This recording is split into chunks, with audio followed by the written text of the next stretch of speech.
তুমি কি আমাকে লবণটা দিতে পারবে? এই বাক্যটির ইংরেজি করতে আমরা ক্যান, কুড, উইল এবং উডকে ব্যবহার করতে পারি। যেমন, can you pass the salt, could you pass the salt, will you pass me the salt, would you pass me the salt. আপনি জানেন কি এদের মধ্যে কোন বাক্যটা ঠিক, নাকি সব বাক্যগুলিই ঠিক? আবার অনেকের মধ্যে একটা কনফিউশন তৈরি হয় যে কোন বাক্যটা ব্যবহার করবে সেটা নিয়ে। Can, could, will, would, shall, should, must, may, might এরা সবাই হলো মডেল ভার্ব। ইংরেজিতে এদেরকে নানাভাবে ব্যবহার করা হয়ে থাকে। অনেকেই এদের ব্যবহার বুঝতে পারেন না, তাই আজকে আমি খুব সহজে এদের ব্যবহার আপনাকে শিখিয়ে দেব, যাতে আর কোনো দিন এদের ব্যবহার করতে ভুল না হয়। তাহলে চলুন শুরু করা যাক আজকের ক্লাস। আগে আমাদের জানা উচিত কেন এদেরকে মডেল ভার্ব বলা হয়। এরা সাবজেক্টের মুড অনুযায়ী কাজ করে বলে এদেরকে মডেল ভার্ব বলা হয়। প্রথমে আমরা শিখব ক্যানের ব্যবহার। ক্যান, ইংরেজিতে ক্যান হলো একটি মডেল ভার্ব এবং এটি বিভিন্ন অর্থ বোঝাতে বিভিন্ন উপায়ে ব্যবহৃত হয়। চলুন ক্যানের কিছু সাধারণ ব্যবহার শিখে নেওয়া যাক। অ্যাবিলিটি অর ক্যাপাবিলিটি, যোগ্যতা বা সামর্থ্য অর্থে ক্যানকে ব্যবহার করা হয়। যেমন, আই ক্যান সুইম, আমি সাঁতার পারি, মানে I have the ability to swim, আমার সাঁতার কাটার ক্ষমতা আছে। পরের উদাহরণটা দেখা যাক। শি ক্যান স্পিক 3 ল্যাঙ্গুয়েজেস, তিনি 3টি ভাষায় কথা বলতে পারেন, মানে she is capable of speaking 3 languages, তিনি 3টি ভাষায় কথা বলতে সক্ষম। তাহলে আমরা শিখলাম ক্যানকে কিভাবে অ্যাবিলিটি অর ক্যাপাবিলিটি অর্থে ব্যবহার করা হয়। চলুন ক্যানের পরের ব্যবহারটা শেখা যাক। পারমিশন বা অনুমতি। Can I go to the restroom, can I go to the restroom, আমি কি বিশ্রামাগারে যেতে পারি? রিকোয়েস্টিং পারমিশন বা অনুমতি চাইছি। পরের উদাহরণটা দেখা যাক।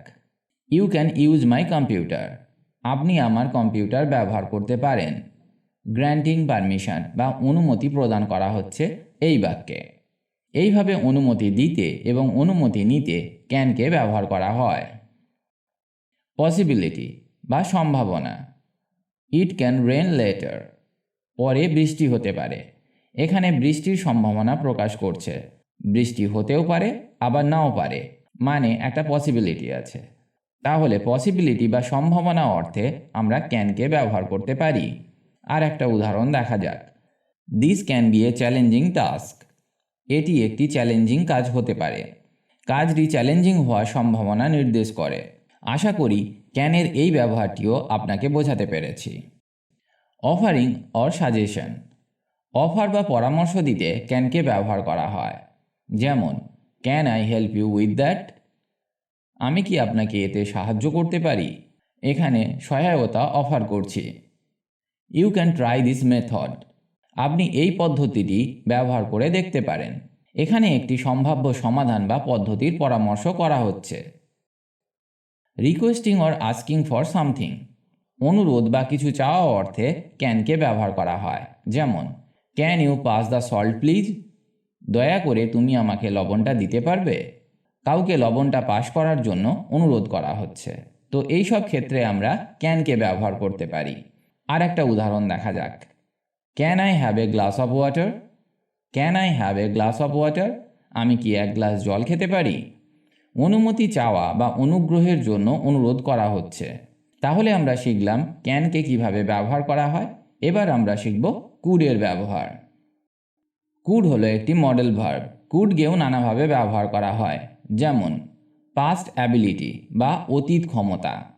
I could swim when I was 5 years old, I could swim when I was 5 years old, আমার বয়স যখন 5 বছর তখন আমি সাঁতার কাটতে পারতাম।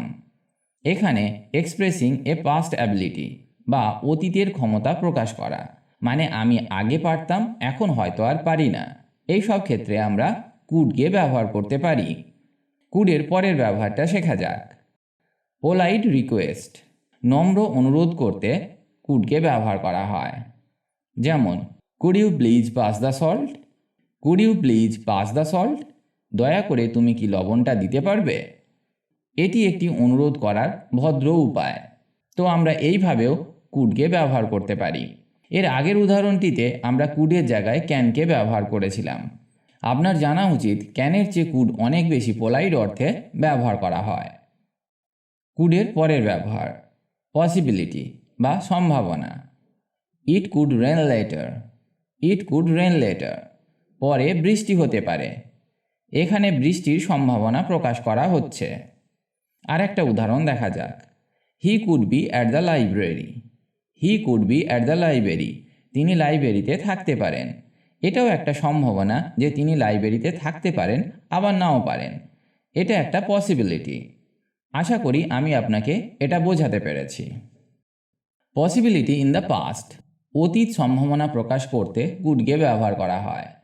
যেমন she said she could come to the party. She said she could come to the party, তিনি বলেছিলেন যে তিনি পার্টিতে আসতে পারেন। তাহলে আমরা শিখলাম কুডকে ব্যবহার করা হয় পসিবিলিটিজ, অ্যাবিলিটিজ এবং রিকোয়েস্ট করতে।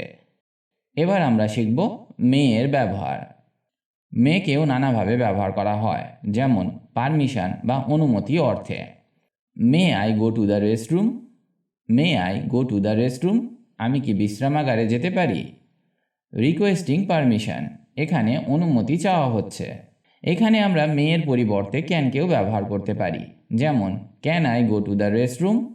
Can I go to the restroom, কিন্তু ক্যানের চেয়ে মেয়ে অনেক বেশি ফর্মাল এবং পোলাইট, তাই এই সব ক্ষেত্রে আমরা মেয়েকে ব্যবহার করব। আর একটা উদাহরণ দেখা যাক। You may leave early if you finish your work. আপনি আপনার কাজ শেষ করলে তাড়াতাড়ি চলে যেতে পারেন। এখানে অনুমতি প্রদান করা হচ্ছে। তাহলে আমরা শিখলাম অনুমতি দিতে এবং অনুমতি নিতে মেকে ব্যবহার করা হয়। আশা করি এটা আমি আপনাকে বোঝাতে পেরেছি। মেয়ের পরের ব্যবহারটা শেখা যাক। পসিবিলিটি বা সম্ভাবনা অর্থে মেয়ের ব্যবহার। ইট মে রেন লেটার, পরে বৃষ্টি হতে পারে। এখানে বৃষ্টির সম্ভাবনা প্রকাশ করছে, তবে বৃষ্টি হতেও পারে আবার নাও পারে। এইসব ক্ষেত্রে আমরা মেকে ব্যবহার করতে পারি। আর একটা উদাহরণ দেখা যাক। She may be at home. She may be at home, তিনি বাড়িতে থাকতে পারেন। এটাও একটা সম্ভাবনা যে বাড়িতে থাকতেও পারেন আবার নাও পারেন। তো এইসব ক্ষেত্রে আমরা মেকে ব্যবহার করব। এক্সপ্রেসিং ডিজায়ার্স, ইচ্ছা প্রকাশ করা। যেমন may you have a wonderful birthday, আপনার জন্মদিন সুন্দর হোক।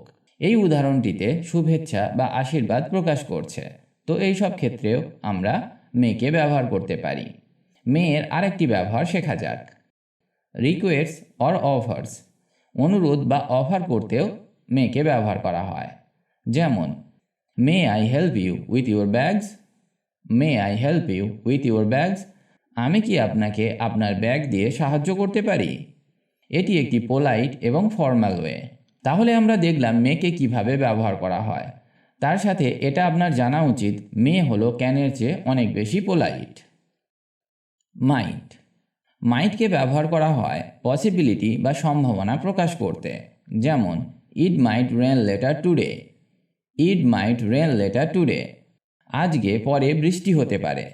বৃষ্টির সম্ভাবনা প্রকাশ করছে, বৃষ্টি হতেও পারে আবার নাও পারে। মাইটের পরের ব্যবহারটা শেখা যাক। পোলাইট রিকোয়েস্ট, নম্র অনুরোধ। Might I borrow your pen for a moment. Might I borrow your pen for a moment, আমি কি এক মুহূর্তের জন্য আপনার কলম ধার নিতে পারি। A more formal or polite way of making a request. মাইটের পরের ব্যবহারটা শেখা যাক। Expressing uncertainty in the past, বা অতীতে অনিশ্চয়তা প্রকাশ করা। যেমন she said she might come to the party. She said she might come to the party, তিনি বলেছিলেন যে তিনি পার্টিতে আসতে পারেন। এখানে অতীতে অনিশ্চয়তা প্রকাশ করা হচ্ছে। আশা করি আমি আপনাকে মাইটের ব্যবহার শেখাতে পেরেছি। এবার আমরা শিখব শ্যালের ব্যবহার। শ্যালকে ফিউচার টেন্সে ফার্স্ট পারসনের সাথে ব্যবহার করা হয়। যেমন I shall go to the store letter. I shall go to the store letter, আমি পরে দোকানে যাব। এটা ফিউচার টেন্স এবং এখানে আই হলো ফার্স্ট পারসন। শ্যালের পরের ব্যবহারটা দেখা যাক। সাজেশন বা পরামর্শ দিতে শ্যালকে ব্যবহার করা হয়। Shall I help you with that. Shall I help you with that, আমি কি আপনাকে এতে সাহায্য করব। এটি একটি ভদ্র পরামর্শ বা প্রস্তাব দেওয়া। এবং প্রায়ই প্রশ্ন করার সময় এইভাবে শ্যালকে ব্যবহার করা হয়। পরের ব্যবহারটা দেখা যাক। এক্সপ্রেসিং ডিটারমিনেশন, সংকল্প প্রকাশ করা। We shall overcome this challenge, আমরা এই চ্যালেঞ্জ কাটিয়ে উঠব। এটি একটি সংকল্প বা অভিপ্রায় প্রকাশ করছে এই বাক্যে। তাহলে আমরা দেখলাম শ্যালকে আমরা ফিউচার টেন্সে ব্যবহার করে থাকি। তাছাড়া পরামর্শ কিংবা সংকল্প প্রকাশ করতে শ্যালকে ব্যবহার করে থাকি। এবার আমরা শিখব শুডের ব্যবহার। শুডকে ব্যবহার করা হয় অ্যাডভাইস বা পরামর্শ বা উপদেশ দিতে। যেমন you should eat more fruits and vegetables.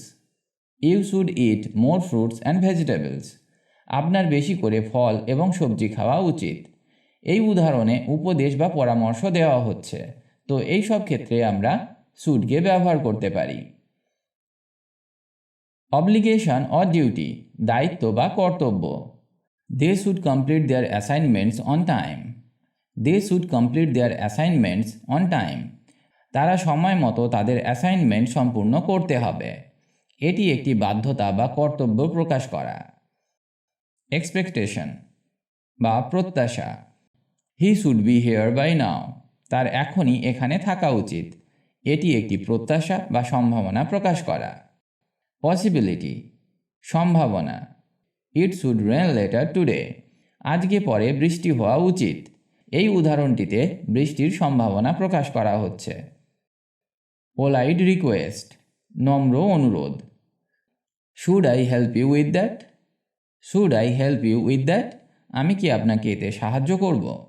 তাহলে আমরা শিখলাম শুডকে অ্যাডভাইস, অব্লিগেশন এবং এক্সপেকটেশন ইত্যাদি অর্থে ব্যবহার করা হয়। এবার আমরা শিখব উইলের ব্যবহার। উইলকে ব্যবহার করা হয় ফিউচার টেন্স বা ভবিষ্যৎকালে। যেমন I will go to the store letter. I will go to the store letter, আমি পরে দোকানে যাব। এইভাবে ভবিষ্যতের কোনো কাজকে প্রকাশ করতে উইলকে ব্যবহার করা হয়। উইলের পরের ব্যবহারটা শেখা যাক। উইলিংনেস বা ইচ্ছা প্রকাশ করা। I will help you with your homework, আমি তোমাকে তোমার বাড়ির কাজে সাহায্য করব।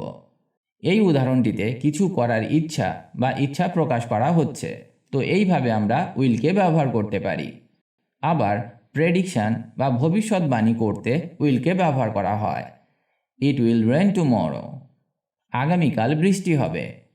এটি ভবিষ্যৎ সম্পর্কে একটি ভবিষ্যৎবাণী প্রকাশ করা হচ্ছে যে আগামীকাল বৃষ্টি হবে। পরের ব্যবহারটা শেখা যাক। প্রমিসিং বা প্রতিশ্রুতি করা। I will call you later. I will call you later, এইভাবে ভবিষ্যতে কিছু করার প্রতিশ্রুতি দেওয়া বা প্রস্তাব দেওয়া অর্থে উইলকে ব্যবহার করা হয়। রিকোয়েস্ট বা অনুরোধ। Will you pass me the salt please, দয়া করে আপনি কি আমাকে নুনটা দেবেন? এটি একটি পোলাইট রিকোয়েস্ট বা বিনয়ী অনুরোধ করা, তো এইসব ক্ষেত্রেও আমরা উইলকে ব্যবহার করতে পারি। Will you come to the party, আপনি কি পার্টিতে আসবেন? এইভাবে কাউকে আমন্ত্রণ করতেও উইলকে ব্যবহার করা হয়। তাহলে আমরা শিখলাম কিভাবে উইলকে ব্যবহার করা হয়। উইলকে সাধারণত ফিউচার অ্যাকশন, ইন্টেনশন এবং প্রেডিকশন করতে ব্যবহার করা হয়। এবার আমরা শিখব উডের ব্যবহার। উড হলো একটি মডাল ভার্ব যা ইংরেজিতে নানাভাবে ব্যবহার করা হয়।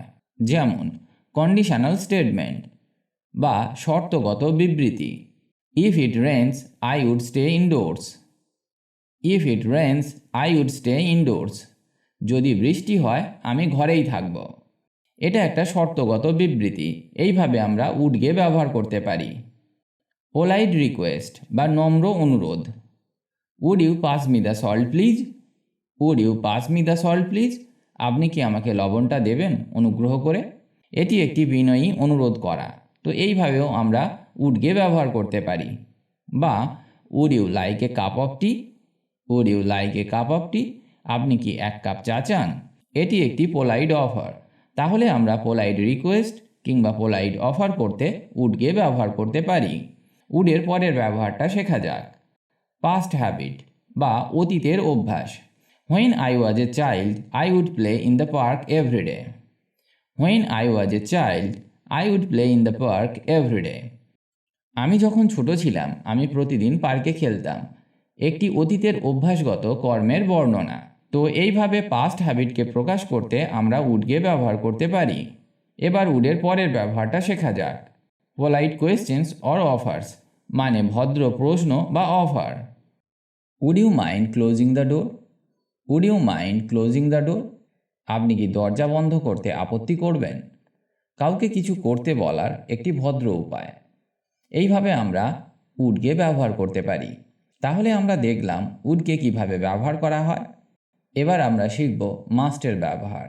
মাস্টকে অব্লিগেশন বা দায়িত্ব অর্থে ব্যবহার করা হয়। যেমন I must finish my homework before going out. বাইরে যাওয়ার আগে আমাকে অবশ্যই আমার বাড়ির কাজ শেষ করতে হবে।